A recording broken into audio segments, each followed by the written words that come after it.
Good morning, good day, good evening, ladies and gentlemen. I promised the AK47 Cold War Explained series for you, and I got it. We're going to go down on damage, recoil, how to shoot the gun, because the gun has a distinctive shooting behavior that you have to crack down on, which is going to be like some kind of burst fire. And then in general, how to build the gun, what are the best attachments, and how can the AK47 Cold War be your new best friend? Because I've been loving the AK47 since PUBG, since Counter-Strike, since ever 1.6. It's fantastic. Let's deep dive. Let's compare the AK47 to the FFAR, because it does not really make sense to compare to the AMX, since the AMX has a long range capability, whereas the AK47 does not shoot long range very well due to not having that much bullet velocity and not a single barrel that increases bullet velocity. Therefore, I would pair it as a sniper support gun as I do with the FFAR, because the FFAR I don't really use for long ranges too. The biggest difference in these guns, you can see that the AK47 does more damage per bullet easily on every single body part, but the FFAR has 300 rounds per minute more, which makes it a really strong gun. Bullet velocity is kind of the same on both of them. If we're looking at that in a time to kill chart, funnily, they have the same time to kill in the beginning. The AK has a earlier damage fall off at 25 meters, which is fine as a sniper support gun, with 36 is for the FFAR. And if we're looking at that, funny story, after the damage fall off, the guns are exactly the same and have a 600 milliseconds time to kill, which is still better than all the ARs out there, more or less, which is absolutely fantastic. So the AK-47 after the first fall off is exactly the FFAR, only that due to the slower fire rate, it's way easier to handle and way easier to hit your shots. Also, with the right attachments, the recoil pattern is super good to handle. So all in all, this seems pretty good. Obviously, the FFAR shreds harder close quarter combat. That cannot be denied. If we're looking at the headshot damage there, the FFAR is also very good off, but again, it's the same distance here. We're looking at tummy, we're looking at extremities. It's all kind of like the FFAR being the close quarter combat dominant force. But if we're really locking in on the chest shots and the headshots, obviously, that's where it matters. That's where the range is doing very well, and that's pretty much where we're going to be also operating at the sniper support distances to work very well on the AK-47. Okay, ladies and gentlemen, let's look at the base AK recoil. Crouched into the wall, and as you can see, the AK behaves very interesting. It goes up after 20-25 bullets to the right, and then up again. So our job would now be to mitigate this, to get this closer together, or when you're shooting the AK, you're going to shoot some bullets, stop shooting, and then shoot some bullets again to kind of not get to that point where the gun gets off. I'll show you that more in detail as the video goes on. How we take care of that recoil right now. So barrels, not an option. Not a single one is good for this gun, because simple matter of fact, none of them does bullet velocity. We have the Spetznas grip and the Bruiser grip. The Bruiser grip does 20 to 30% recoil, so we could not minimize the gap. The gap would still be there, but we could squish the whole recoil together, which might be good on distance. But the gun has a low fire rate. Low fire rate guns usually don't have that much vertical recoil. So we're going to start with the Spetznas grip, and then we're going to compare that to the Bruiser 2, how much we do feel the difference. Ammunition wise, I feel good with the 45 round mag. We have an insane reload speed. You could obviously also play the 60 round mag. I just don't like to lose any ADS time. So for me personally, it's mostly the 45 round mag, and no speed mag is not needed, because the reload time on the AK is so quick. It's just click, click, click, click, click, click, click, click, done. I do think I need to play the AK with an optic, especially when I want to play it on range with a sniper together. So I mostly do go for the Microflex LED. When it comes down to barrels, it's kind of like a tricky question. We need to see how the KGB Eliminator actually behaves, because it does say minus horizontal recoil control, but the fact is it actually doesn't do that necessarily.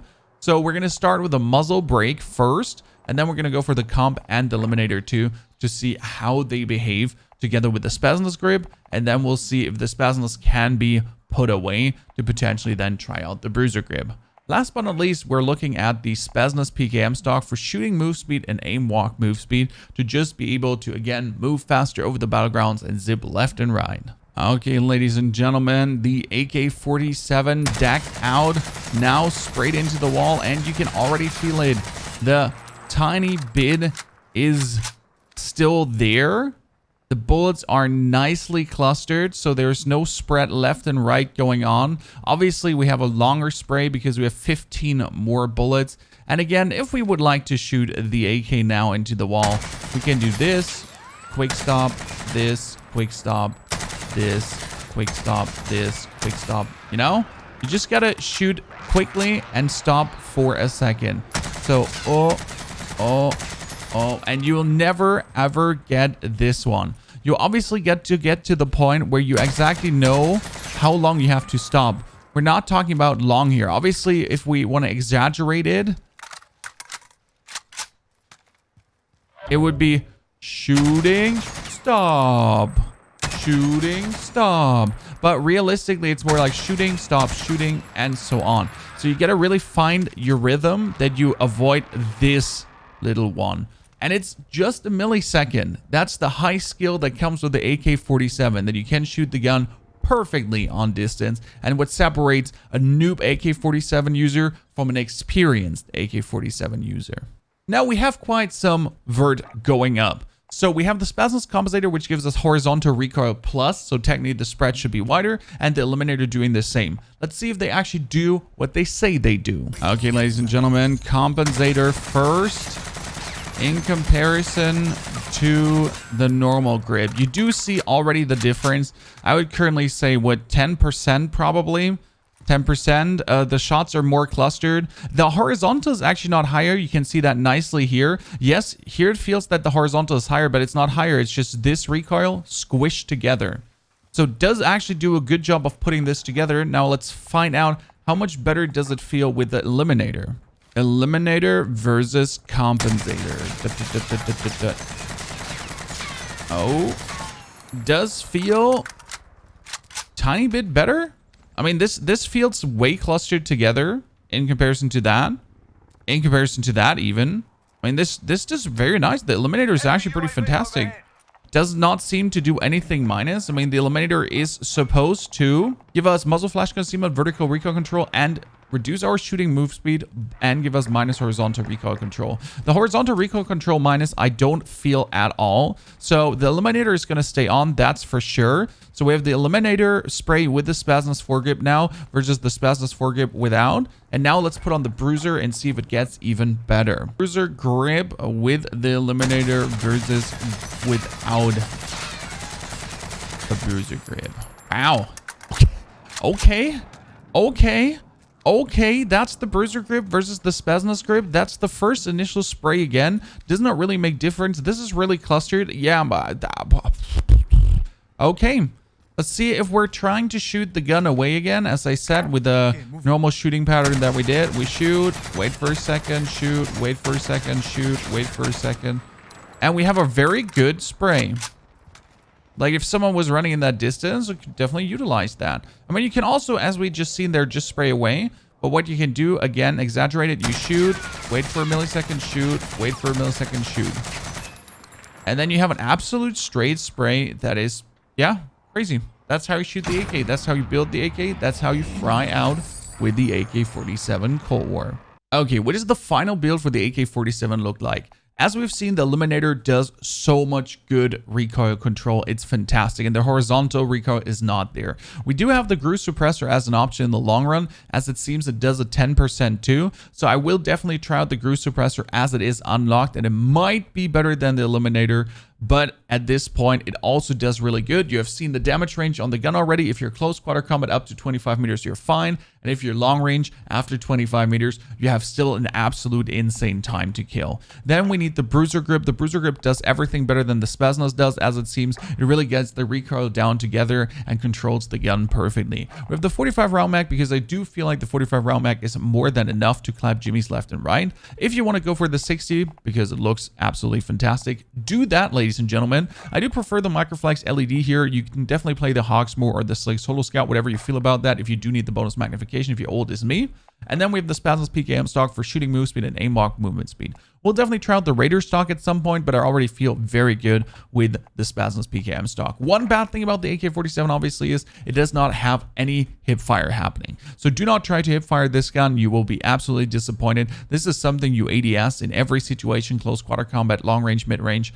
that's where you ADS in, you will not. What do we pair this monster with? I would say with a Tundra, considering that the AK-47 can be very good use in close quarter combat. You've seen the 500 millisecond time to kill, especially with the headshots going down 400 and below, being able to really contest every single gun in the game right now and not feeling like you're getting completely outgunned. I've been slapping MAC-10 users left and right with the AK-47, which is beautiful. But still, though, it is an AR with a slow fire rate, so you might be playing this a little bit more composed, not being the first breacher. You know, your guy with the double M19s or Diamatis or MAC-10 is going to run in and be like, oh, and then you're going to follow up behind him, and, you know, when he gets blasted down, you're like, and sweep the rest of the boys down, easy peasy lemon squeezy.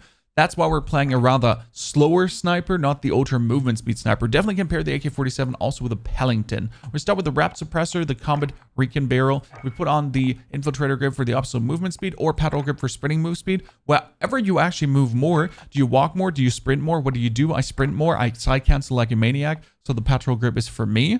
Then obviously we're putting on the 4x for the bonus ADS speed madness. And please work soon again, Serpent Wraps and Airborne Elastic Wraps. I do need you in my life. Until then, we're putting on the Fast Mag to just reload the gun, click, click, boom, and be able to crack Jimmy's left and right even faster. Ladies and gentlemen, I hope you enjoyed this absolute beautiful AK-47 Explained series. Technically, the AK-47, due to the damage valve, can be used on range, but until the bullet velocity is fixed, that is not an option. You only have 618 bullet velocity. It really does not absolutely feel worth it being used. Now, we showed you the secret shooting method with the AK-47, and it's like the barrel used to be in PUBG, where you had to also change your shooting behavior, shooting patterns a little bit to really get the maximum effect out of the bullets. This is something to get used to over time. You don't have to do it. The AK-47 is already fantastic enough, but it just elevates you from a good player to a great AK-47 player. And especially if you want to play this gun a lot, it's good to know that there's an option for improvement. Ladies and gentlemen, thanks for watching this. Thanks for watching our Explained series so much. I hope you're enjoying this AK-47. It's one of the most iconic favorite guns I've ever played, and I do love tremendously to play. Wish you all a fantastic good day. Don't forget to check out Twitch TV Ponyhof from 8 a.m. to 4 p.m. Also, don't forget to subscribe to find your way back to the channel, and see you soon in Verdansk.